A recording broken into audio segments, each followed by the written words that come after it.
복음서는 예수님의 사역을 이렇게 요약하고 있습니다. 마태복음 9장 35절 이하를 보시면 예수께서 모든 도시와 마을에 두루 다니사 그들의 회당에서 가르치시며 천국 복음을 전파하시며 모든 병과 모든 약한 것을 고치시니라. 예수님은 천국 복음을 전파하셨어요. 그리고 사람들의 약한 부분을 고쳐주셨습니다. 그리고 가르쳐 주셨습니다.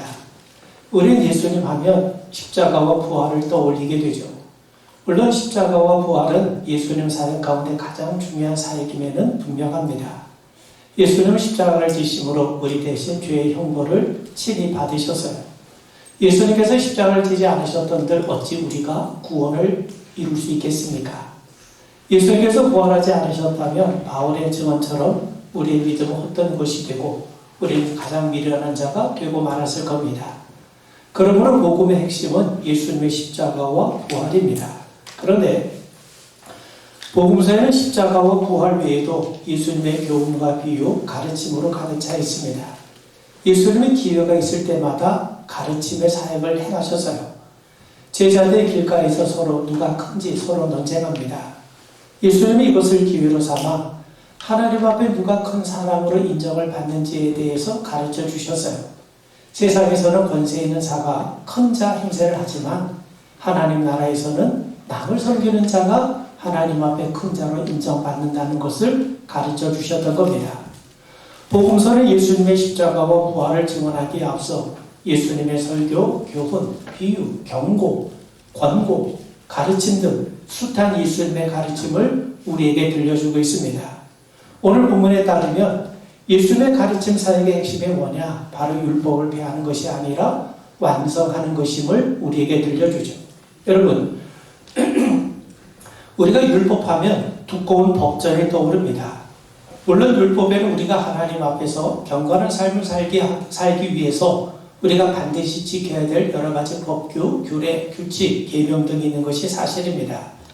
그런데 율법을 히브리어로 토라라고 합니다. 그런데 토라라고 하는 이 말은 우리가 통상 법으로 생각하는 것과는 좀 사뭇 다른 의미를 가지고 있습니다. 토라는 야라라는 동사에서 파생된 명사인데 이 토라의 어근이 되는 이 야라의 뜻은 가르치다, 인도하다 그런 의미를 가지고 있어요. 하나님께서 모세를 부르셨어요. 애굽의 바로에게 가라고 말씀하십니다. 그러자 모세가 주저하죠. 자기는 말을 잘하지 못한다며 애굽에 가는 것을 망설여합니다. 그러자 하나님께서 아론을 붙여주시면서 이렇게 말씀하십니다. 출애굽기 4장 15절에 보면 너는 그에게 말하고 그의 입에 할 말을 주라. 내가 내 입과 그의 입에 함께 있어 너희들이 행할 일을 가르치리라. 여기서 가르친다는 말, 이것이 토라의 어근이 되는 야랍니다. 야곱이 요셉이 살아있다는 소식을 듣고 유다를 미리 보내서 자기를 애굽으로 인도하게 합니다. 창세기 46장 28절을 보면 야곱이 유다를 요셉에게 미리 보내어 자기를 고센으로 인도하게 하고, 여기서 야곱이 유다를 보내서 자기를 고센 땅으로 인도하게 하다라고 할 때 여기서 인도하게 한다는 말이 토라의 어근이 되는 야라라는 말입니다. 그러므로 토라라고 하는 말은 우리가 하나님 앞에서 지켜야 될 법이나 규칙 이런 것을 의미한다기보다는 우리를 하나님의 뜻에 맞는 올바른 길로 인도하는 가르침이라고 번역하는 것이 더 적절한 번역일 겁니다. 잠언 6장 22절 이하를 보시면 그것이 네가 다닐 때에 너를 인도하며 네가 잘 때 너를 보호하며 네가 깰 때 너와 함께 말하리니 대저 명령은 등불이요 법은 빛이요 훈계의 책망은 곧 생명의 길이라. 하나님의 율법이 우리의 등불과도 같고 훈계와도 같다는 거예요. 여러분, 등불이 필요한 것은요 밤길을 걷기 위해서 아닙니까? 훈계가 필요한 것은 그 사람으로 하여금 바른 길을 걷게 하기 위해서 필요한 겁니다. 등불 자체가 목적이 아니죠. 훈계 자체가 목적이 아닙니다. 등불이 있으므로 우리가 밤길을 잘 걷게 되는 것처럼 훈계가 있으므로 우리가 잘못된 길에서 빠지지 아니하고 바른 길을 걸을 수 있게 되는 것처럼 우리가 하나님께로 나아가고 바르게 인도함을 받기 위해서 하나님이 우리에게 허락하신 것이 뭐냐? 그것이 율법이요 그것이 토라라는 겁니다. 자, 여러분, 율법의 원래의 의미는 우리가 지켜야 될 법이나 규칙이 아닙니다. 하나님께로 더 가까이 나아가게 만든 가르침이에요. 우리를 이끄시는 하나님의 인도하심으로 이해하고 받아들이는 것이 더 성경적입니다. 여러분, 앞서 언급했듯이 등불 자체가 목적이 아니죠. 등불이 존재하는 이유가 어디에 있습니까? 우리가 밤길을 잘 걷게 하기 위해서 등불이 필요한 것과 마찬가지로 토라의 중요성은요, 얼마나 우리가 이 토라의 법규 하나하나를 잘 지키느냐, 거기에 달려있는 것이 아니라 토라를 통해서 우리가 얼마나 하나님께로 더 가까이 나아가고 하나님의 뜻의 인도를 받고 있느냐, 여러분, 그것이 중요한 겁니다. 여러분, 율법의 문제는 예수님 시대에도 그 이후 시대에도 뜨거운 감자와 같았습니다. 바울은 우리 말씀하기를 우리가 구원받는 것이 율법을 통해서가 아니라 은혜로 받는다고 말씀하죠. 행함으로 우리가 구원을 받는 것이 아니라 믿음으로 인하여 구원을 받는 것이 바로 바울의 가르침이요 성경의 가르침입니다. 비록 가톨릭이 인간의 공로를 강조하는 경향이 농후했지만 이후 종교개혁자들은 성경을 통해서 인간의 구원이라고 하는 것이 인간의 행위에 의해서 이루어지는 것이 아니라 믿음으로 이루어지는 것을 강조하기 이릅니다. 그러다 보니까 기독교인들 가운데에서도 율법이 구원을 이루는데 아무 소용이 없다면 그때 우리가 율법을 지킬 이유가 어디 있느냐? 율법의 소중한 이유가 어디 있느냐? 오히려 율법을 폐기하는 것이 마땅하지 않느냐? 이런 조짐이 일어나기 시작했어요. 율법을 지킴으로 구원을 받는 것이 아니라 우리가 그리스도 예수를 믿는 자에게 하나님의 의가 주어진다면 율법은 단지 죄를 드러낼 뿐이고 죄를 치료하고 고치는 것이 복음이라면 우리가 율법을 중요하게 여길 이유가 어디 있겠느냐는 거죠. 그래서 일부 기독교인들 가운데 율법을 경시하거나 아예 폐기하자고 주장하는 사람들이 있어 왔던 것이 사실입니다. 자, 그런데 예수님은 이 부분에 대해서 분명하게 말씀하세요. 17절, 18절 말씀을 다시 제가 보면 내가 율법이나 선지자를 폐하러 온 줄로 생각하지 말라. 폐하러 온 것이 아니요 완전하게 하려 함이라. 진실로 너희에게 이르노니 천지가 없어지기 전에는 율법의 1.1획도 결코 없어지지 아니하고 다 이루리라. 여러분, 통상적으로 율법에는 세 가지 중요한 기능이 있어요. 첫 번째 기능은요, 율법은 죄를 깨닫게 합니다. 율법이 있으므로 우리는 죄를 깨달을 수 있어요. 거울이 있으므로 우리가 우리의 얼굴 모습을 볼 수 있게 되는 것처럼 율법이 있기 때문에 우리는 하나님 앞에 죄가 무엇인지를 알게 된다는 겁니다. 여러분 생각해 보세요. 교통법규가 없다면 차량 통행은요 무질서하고 혼잡을 이룰 겁니다.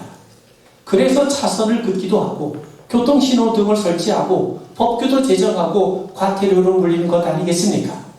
만약 그렇게 하지 않으면 이런 교통법규 자체가 없어지면 교통 혼잡스럽게 될 뿐만 아니라 운전자도 보행자도 아주 대단히 위험한 지경에 처하게 되고 말 겁니다. 법이 없으면 사람들은 자신의 죄인됨을 인정하지 않아요. 율법이 없었다면 우리는 하나님 앞에 우리가 얼마나 큰 죄인인가 하는 것을 알지 못했을 겁니다. 그런데 율법이 제정된 이후 비로소 인간은 하나님 앞에 우리의 죄인됨을 인정하지 않을 수 없게 되었던 거죠. 생각해 보세요. 우리가 건강한 것처럼 보이지만 CT나 MRI 촬영을 통해 우리 몸 안에 문제가 있는 것을 깨닫게 되는 것처럼 율법의 내 모습을 비출 때 비로소 우리 죄의 실체를 명확하게 정확하게 깨닫게 되는 겁니다. 두 번째 율법은요, 우리를 그리스도께로 인도합니다. 갈라디아서 3장 24절에서 바울은 말씀하기를 율법이 우리를 그리스도께로 인도하는 초등교사가 되어 우리로 하여금 믿음으로 말미암아 의롭다함을 얻게 하려 함이라. 여러분, 환자가 진단을 받으면 진단에 따른 치료를 받게 돼요. 거울로 내 얼굴을 한번 비춰보면 내 얼굴에 뭐가 묻는지를 알게 되고 그래서 세수를 하든 얼굴 화장을 고치든 아마 사람들은 그렇게 할 겁니다. 자, 마찬가지입니다. 진단을 받아야 비로소 내 몸의 상태가 어떤지 알게 되는 거죠. 그런데 진단 없이 무턱대고 치료할 수 있습니까? 그렇지 않죠. 진단을 통해 내 안에 무슨 병이 있는지를 확인하고 난 다음에 비로소 거기에 적절한 치료가 동반되는 겁니다. 진단받는다고 병이 고쳐지는 게 아니죠. 마찬가지입니다. 율법은 우리의 죄를 깨닫게 합니다. 우리의 실상을 알게 합니다. 그런데 죄를 치료할 능력이 있는 건 아니에요. 내 얼굴에 뭐가 묻어있을 때 거울을 보면서 내 얼굴에 뭔가 묻어있는 걸 발견했어요. 그렇다고 거울이 내 얼굴에 묻어있는 것을 깨끗하게 씻겨줍니까? 그렇지 않죠. 자, 마찬가지입니다. 율법은 우리의 죄를 깨닫게 해요. 그렇다고 해서 죄를 치료할 능력을 갖고 있는 것은 아닙니다. 법이라고 하는 것은 우리를 보호할 수는 있지만 법이 있다고 해서 우리 안에 양심의 자유를 누릴 수 있게 되는 것은 아닙니다. 그러기 위해서 율법은 그 자체로 의미가 있는 것이 아니라 우리를 그리스도께로 인도하는 역할을 담당한다는 겁니다. 진단을 통해서 병을 깨달은 자가 의사에게 찾아가는 것처럼 율법을 통해 자신의 죄와 허물을 발견한 사람만이 죄를 해결하시는 그리스도 예수께로 나아갈 수 있게 된 것 아니겠습니까? 그리고 세 번째 율법은요, 우리 신앙의 성장에 유익을 줍니다. 디모데후서 3장 16절 이하를 보시면 바울이 말씀하기를 모든 성경은 하나님의 감동으로 된 것으로 교훈과 책망과 바르게 함과 의로 교육하기에 유익하니 이는 하나님의 사람으로 온전하게 하며 모든 선한 일을 행할 능력을 갖추게 하려 함이라. 우린 그리스도 예수를 통해 구원받았습니다. 그리스도 안에서 새롭게 태어났습니다. 하나님의 자녀로서 우리의 신분이 변화되었습니다. 이제 구원받은 이 우리의 과제는 뭐냐? 이제 하나님의 자녀답게 자라나는 거예요. 그리스도인답게, 하나님의 자녀답게 살아가는 겁니다. 이것을 다른 말로 표현한다면 성화라고 부릅니다. 여러분, 태어난 아이가 생명을 얻었어요. 생명을 얻어서 태어납니다. 그러면 이 태어난 아이의 과제는 뭡니까? 이제는요, 그 안에 생명이 있으니까 자라나는 거죠. 태어난 아이는 자라나야 하는 것처럼 구원받은 그리스도인들 역시 자라나야 됩니다. 신앙의 성장과 성숙을 이루어야 됩니다. 이것을 성화라고 얘기를 해요. 여러분, 율법은 단지 죄를 깨닫게 하는 데 그친 것이 아닙니다. 우리를 그리스도께로 인도할 뿐만 아니라 더 나아가 그리스도인의 성장과 성숙에 유익을 줍니다. 율법을 통해 우리가 구원을 받는 것은 아니지만 율법은 구원받는 자들의 성장을 위해 매우 유익합니다. 우리는 율법 때문에 구원받는 것이 아니에요. 그렇지만 구원받았기 때문에 하나님의 자녀가 되었기 때문에 이제 하나님의 뜻을 담고 있는 하나님께로 온전히 이끌림을 받을 수 있는 율법을 지키는 삶이 요구가 되는 겁니다. 여러분, 이스라엘 백성들이 출애굽을 했잖아요. 출애굽을 통해서 하나님의 백성이 되고 난 다음에 비로소 시내산에서 그들에게 율법이 주어졌어요. 그들에게 율법이 먼저 주어진 것이 아닙니다. 율법이 주어졌기 때문에 그들이 하나님의 백성이 아니라 이미 하나님께서 강한 능력의 역사를 통해서 그들을 출애굽을 시키시고 당신과 언약을 맺으시고 우리를 당신의 백성, 이스라엘 백성들을 당신의 백성으로 삼아주셨기에 그들에게 하나님의 율법이 주어진 거예요. 자, 좀 더 말씀을 보겠습니다. 여러분, 율법은 우리에게 이렇게 말씀합니다. 살인하지 말라고 해요. 간음하지 말라고 말씀합니다. 눈은 눈으로, 이는 이로 갚으라고 말씀합니다. 내 이웃을 사랑하고 내 원수를 미워하라라고 말씀합니다. 자, 그런데 예수님은 여기서 멈추지 않고 한 걸음 더 나아가라고 말씀하세요. 어떻게 말씀하시냐면, 여러분, 율법은 우리에게 살인하지 말라고 얘기하는데 예수님은 뭐라고 말씀하냐면 22절에 보면 나는 너에게 이르노니 형제에게 노하는 자마다 심판을 받게 되고 형제를 대하여 나가라 하는 자는 공에 잡혀가게 되고 미련한 노비라 하는 자는 지옥불에 들어가게 되리라. 자, 그뿐만 아닙니다. 간음하지 말라고 율법은 말씀하는데 예수님은 한 걸음 더 나가서 나는 너에게 이르노니 음욕을 품고 여자를 보는 자마다 마음에 이미 간음하였느니라. 눈은 눈으로 라고 말씀을 하지만 예수님이 여기서 한 걸음 더 나아가셔서 나는 너에게 이르노니 악한 자를 대적하지 말라. 누구든지 네 오른뺨을 치거든 왼편도 돌려대며 또 너를 고발하여 속옷을 가지고자 하는 자에게 겉옷까지도 가지게 하며 또 누구든지 너로 억지로 오리를 가게 하거든 그 사람과 심리를 동행하고 이웃을 사랑하고 원수를 미워하라고 하는 이 율법의 가르침에 대해서 예수님은 나는 너에게 이르노니 너희 원수를 사랑하며 너희를 박해하는 자를 위하여 기도하라. 여러분, 생각해 보세요. 예수님의 명령은 율법을 지키기 어렵게 만들려고 하는 것이 아닙니다. 율법 하나 제대로 지키지 못하는 인간의 죄와 무능을 드러내시고 폭로하시는 것이 절대로 아닙니다. 여기서 우리가 유의해 봐야 될 것이 뭐냐? 예수님의 율법을 통해 어떤 명령을 내리시는가 하는 것을 유념해 봐야 됩니다. 자, 여러분, 예수님은 율법을 말씀하시면서 유대 사람들이 그토록 강조하는 안식일법, 음식법, 제사법, 정결례법, 할례법 이런 것에 대해서는 언급조차 하지 않으세요. 왜냐하면 당시 유대 사람들이 강조한 게 뭐였어요? 당시 유대 사람들은 안식일법을 드러내면서 우리는 안식일을 지키는 사람이고 이방 사람들은 안식일을 지키지 않는 사람이기 때문에 서로 구별하고 차별해 왔습니다. 할례법을 내세워서 자신들은 할례받은 하나님의 백성이고 할례를 받지 못한 사람들은 이방 사람으로 매도해버리고 왔습니다. 그들은 그런 법을, 그런 율법을 내세워서 자신과 이방인들을 차별하고 구별해 왔던 겁니다.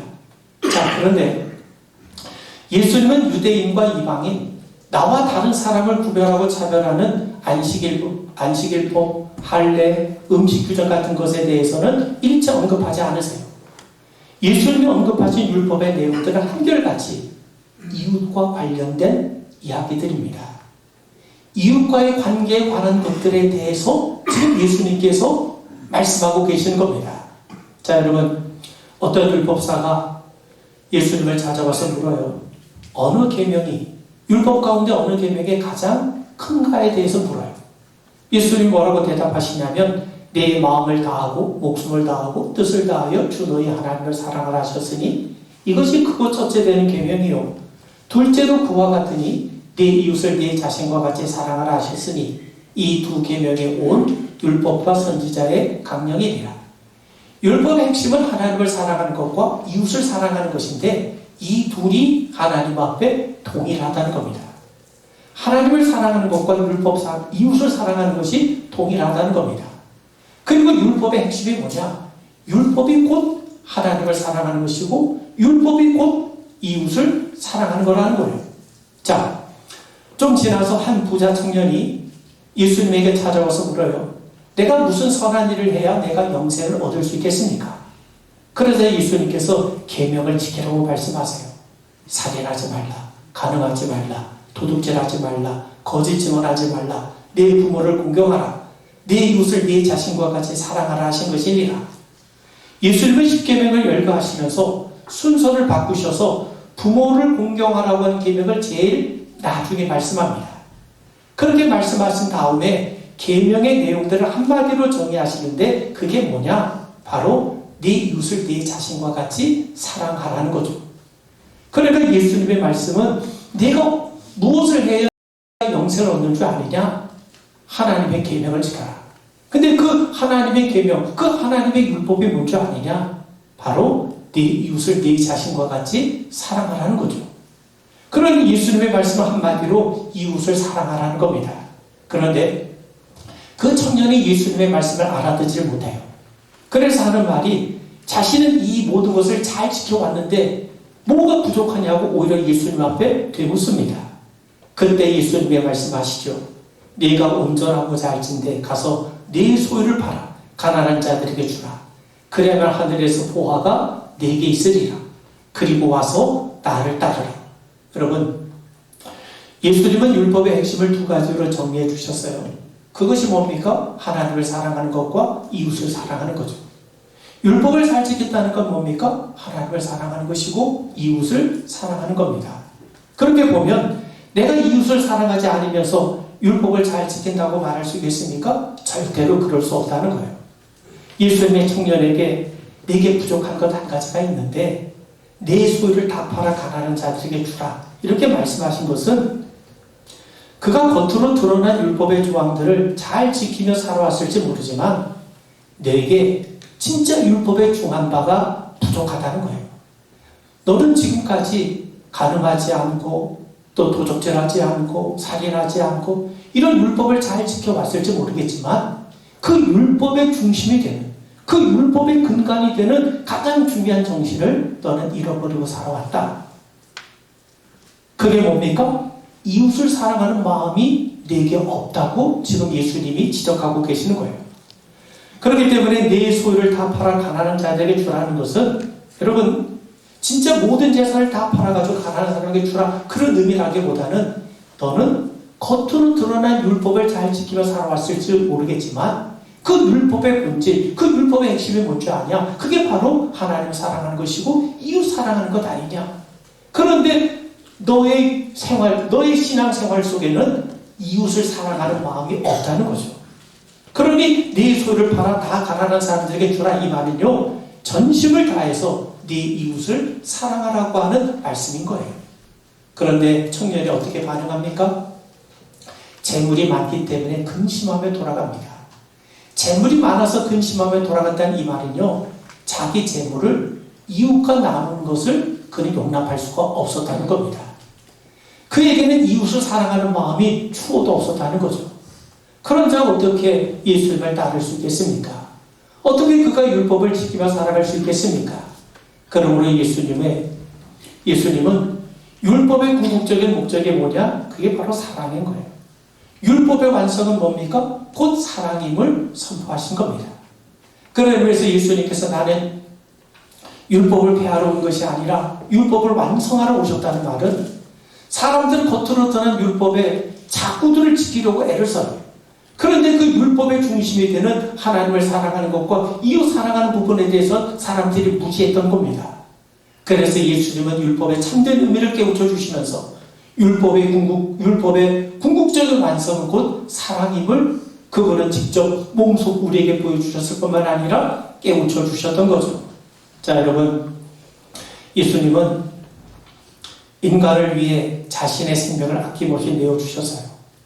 인간을 위해 친히 죽으신 분이 예수님이세요. 우리는 예수님의 생명을 받은 자 아닙니까? 그리스도인들은 죽었다가 살아난 자입니다. 하나님 나라를 소유한 자입니다. 바울은 말씀합니다. 로마서 13장 8절 이하를 보시면 피차 사랑의 빛 외에는 아무에게든지 아무 빛도 비치지 말라. 남을 사랑하는 자는 율법을 다 이루었느니라. 간음하지 말라, 살인하지 말라, 도둑질하지 말라, 탐내지 말라 한 것과 그 외에 다른 계명이 있을지라도 네 이웃을 네 자신과 같이 사랑하라 하신 그 말씀 가운데 다 들었느니라. 여러분 뭡니까? 간음하지 말라, 살인하지 말라, 도둑질하지 말라, 탐내지 말라, 그 모든 계명들이 이웃을 내 자신과 같이 사랑하라는 그 명령 속에 이미 다 들어있다는 거죠. 왜 우리가 간음하지 않습니까? 왜 우리가 도둑질하지 않습니까? 왜 남의 것을 탐내지 않습니까? 사랑하기 때문이에요. 이웃을 사랑하는데 그가 가진 것을 내가 훔칠 수 있겠습니까? 그러므로 율법은 곧 사랑인 겁니다. 여러분, 예수님이 말씀하신 율법은 바울이 말한 율법과 다르지 않습니다. 형제의 사랑을 뛰어넘어 우리와 다른 이들까지 주님의 마음으로 그들을 섬기고 그들을 사랑하는 것, 이게 바로 율법이요 곧 토라의 가르침인 거예요. 왜 그렇습니까? 유대 사람만이 아니라 이방 사람들도, 나만이 아니라 다른 그 누군가도 하나님의 사랑을 받는 형제 자매가 되기 때문입니다. 그들을 위해서도 우리 예수님께서 십자가에서 피를 흘리셨음을 우리는 반드시 잊지 않고 기억을 해야 됩니다. 여러분, 어느 날 예수님께서 제자들에게 대가볼리 지역으로 가자고 말씀하세요. 순간 제자들은 귀를 의심할 수밖에 없었습니다. 왜냐하면 대가볼리라고 하는 지역은 유대 사람들이 기피하고 혐오하는 이방 사람들이 거주하는 그런 지역이기 때문에 그렇습니다. 제자들은 왜 예수님께서 대가볼리 지역으로 가자고 하시는지 이해할 수가 없었어요. 그들이 대가볼리 지역으로 건너가길 주저하게 만들었던 이유는 바로 율법 때문에 그렇습니다. 이방 사람들은 율법과 무관한 자들이기 때문에 그런 자들에게로 가는 것 자체가 우리가 불경건해지는 것으로 그들은 이해하고 있었기 때문이죠. 여러분, 하나님 앞에 모든 사람은 다 같습니다. 하나님 앞에 특별한 사람은 없어요. 물론 사람마다 외형적으로 은사가 다르고 능력이 다르고 취향이 다르고 성격이나 관심 범위가 다를 수 있어요. 그런데 인간이라고는 본질적인 존재에 위치하신 분은 다르지 않습니다. 여러분, 인간의 본성적인 측면에서 보면 옛날 사람이나 지금 사람이나 힘 있는 사람이나 힘 없는 사람이나 다르지 않아요. 하나님은 결코 사람을 차별하지 않으십니다. 유대 사람이건 이방 사람이건 모두가 하나님의 은혜 없이는 살 수 없는 그런 자들 아니겠습니까? 여러분, 하나님께서 이스라엘 백성들을 택하시고 그들에게 율법을 주신 것은 그들을 다른 사람과 구별해서 독특한 차별화시키려는 것이 절대로 아닙니다. 이스라엘 백성들이 거룩한 삶을 통해 이방인 사람들도 모두 하나님 앞에 나와서 이스라엘과 똑같은 사람이 되게 하시려는 것, 그것이 하나님의 목적 아니겠습니까? 하나님은 분열과 차별을 조장하신 분이 아니라 연합과 일치를 이루어 가신 분이세요. 하나님의 아브라함을 부르셨어요. 아브라함에게 큰 민족 되게 하시겠다고 약속하십니다. 그리고 그에게 복을 주시겠다고 말씀합니다. 열방의 너로 말미암아 복을 얻게 하실 거라고 분명하게 말씀하세요. 그렇다면 여러분, 하나님께서 아브라함을 부르신 목적이 뭡니까? 그저 아브라함을 모든 민족의 가장 뛰어난 백성 삼으시기 위함입니까? 그렇지 않아요. 아브라함에게 복을 주어서 그로 말미암아 열방의 모든 사람들이 아브라함이 누렸던, 아브라함이 알게 되었던 하나님의 은혜를 그들도 동일하게 누리게 하기 위해서 하나님께서 샘플로 아브라함을 부르시고 이스라엘 백성들을 선택하신 것뿐입니다. 여러분, 유대 사람은 자신들이 아브라함의 후손이요 율법을 가졌다고 자랑했어요. 그들은 율법을 기준으로 이방 사람들을 무시했을 뿐만 아니라 같은 유대인 안에서도 바리새 사람들은요 평범한 유대 사람들을 차별하게 이르렀습니다. 그런데 유대 사람 스스로 율법을 제정한 것입니까? 그렇지 않아요. 그들은 단지 하나님 앞에 율법을 받았을 뿐입니다. 율법을 받은 사실을 자랑할 수 없고 다른 사람에 대해서 우월의식을 가질 이유가 하등에 없는 겁니다. 여러분, 율법을 받은 사람은 자랑할 것이 아니라 나 같은 사람에게도 이렇게 율법을 주셨구나. 그 하나님 앞에 오히려 감사에 마땅하지 않겠습니까? 왜 그렇습니까? 하나님이 율법을 주신 것은 율법을 받을 만한 자격이 있어서가 아니라 율법이 있어야만 우리가 하나님 앞에 제대로 인도를 받으며 살아갈 수 있기 때문에 그런 겁니다. 하나님이 유대인에게, 우리에게 율법을 주신 것은 율법 없이는 우리가 하나님 백성답게 살아가기가 어렵기 때문이에요. 그러므로 우리도 하나님 백성답게 살게 하시기 위해서 율법을 주신 하나님 앞에 감사함이 마땅한 것 아니겠습니까? 마찬가지입니다. 하나님께서 우리에게 은혜를 주십니다. 하나님이 우리에게 은혜 주신 이유는 은혜 없이 우리가 살아갈 수 없기 때문이죠. 은혜를 받아야만 우리가 하나님의 백성답게 살 수 있기 때문에 그렇습니다. 우리가 자격이 있거나 수준이 되기 때문에 받은 것이 절대로 아닙니다. 하나님께서 복을 주세요. 왜 우리에게 복을 주십니까? 그 복 없이는 우리가 하나님 앞에 제대로 살 수 없기 때문에 그렇습니다. 그런 의미에서 여러분, 은혜를 받은 자, 복을 받은 자는 자랑할 것이 아니라 감사에 마땅합니다. 우리의 삶을 통해 우리에게 은혜를 주신 하나님, 우리에게 복을 주신 하나님, 무엇보다도 우리가 하나님의 백성답게 바르게 살아갈 수 있도록 우리를 인도하고 가르치고 역사하는 하나님의 귀한 말씀 율법을 주신 하나님을 온전하게 드러내는 우리 믿음의 성도 되기를 주님의 이름으로 축원을 드립니다. 우리 기도하겠습니다. 하나님께서 우리에게 말씀을 주셨습니다. 그 말씀을 귀히 여기고 그 말씀을 통해 하나님께로 더 잘 이끌림을 받고 인도받는 저희들 되게 하옵소서.